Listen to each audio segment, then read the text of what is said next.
Hello War of the Visions fans, I'm Jackie Fox, and today I want to talk about Veritas of the Flames. This short video is inspired by a Reddit post I saw inquiring if there was any way to build a superior Veritas team.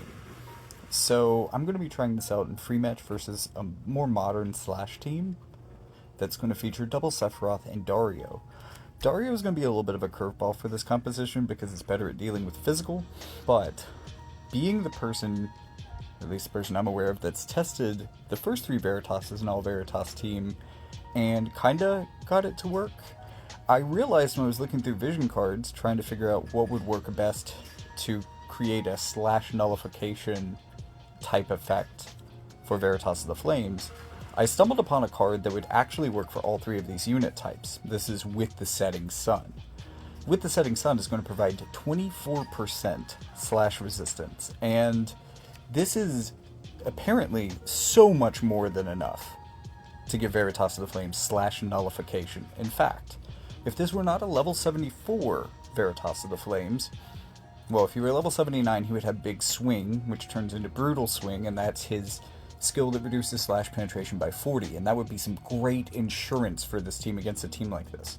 Because especially after getting this one buff off, Veritas of the Flames has slash nullification, so any slashing damage, which is basically everything the opponent has, that comes through is going to be purely because of their slash attack resistance penetration.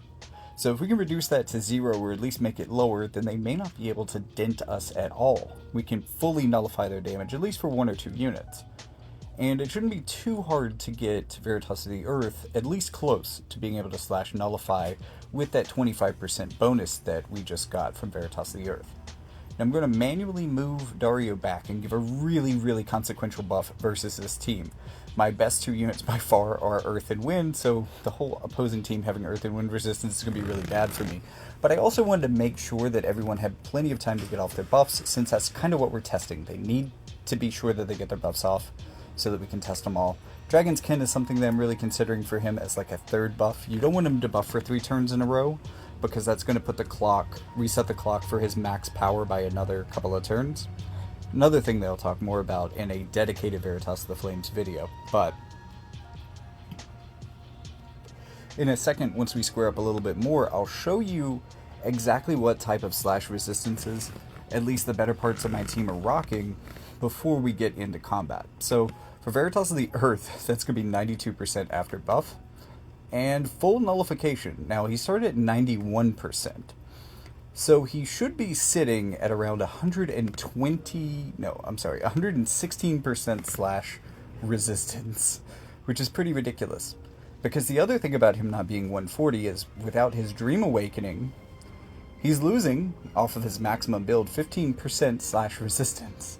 So, on this team, if he were 140 right now, his current slash resistance would be sitting at 131%.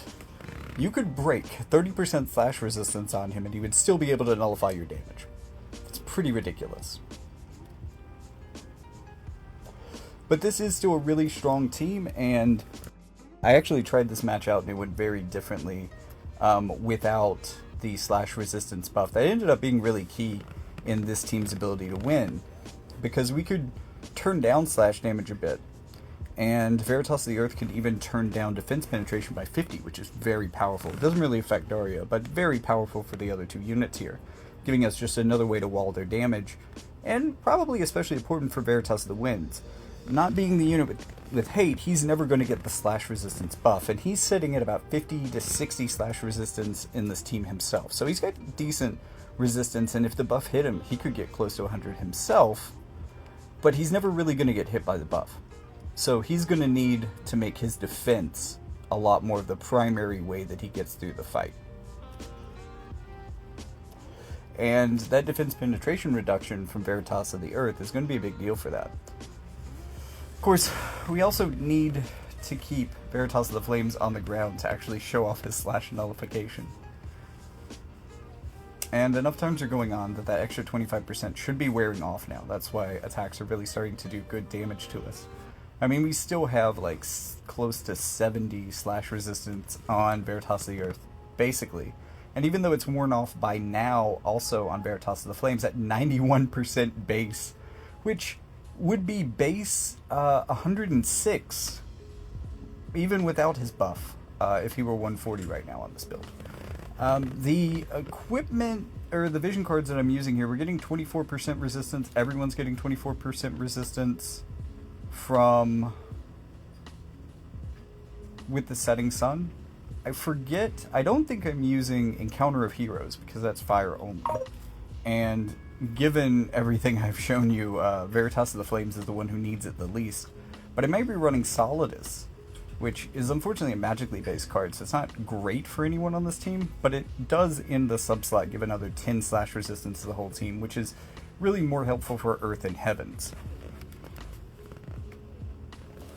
But as you can see, because they can't really rip through our team, we're just kind of slowly chewing through them like a chainsaw.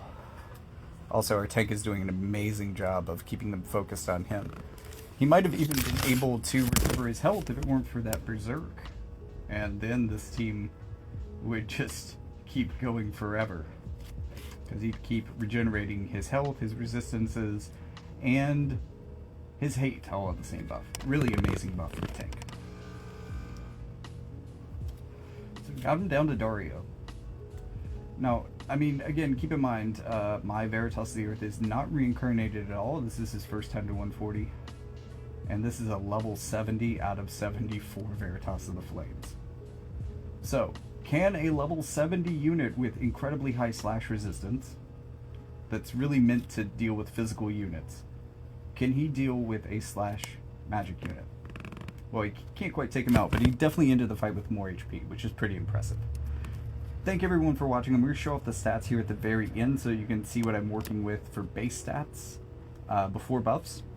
But remember, the previous option for YouTube is to like and subscribe. Also, leave a comment. Click the link for access to the Jackie Fox Media universe, including another YouTube channel, a Spotify for a podcast, books, and ways to donate to the channel as well. With all that being said, thank you very much for watching. I'll see you in the next one.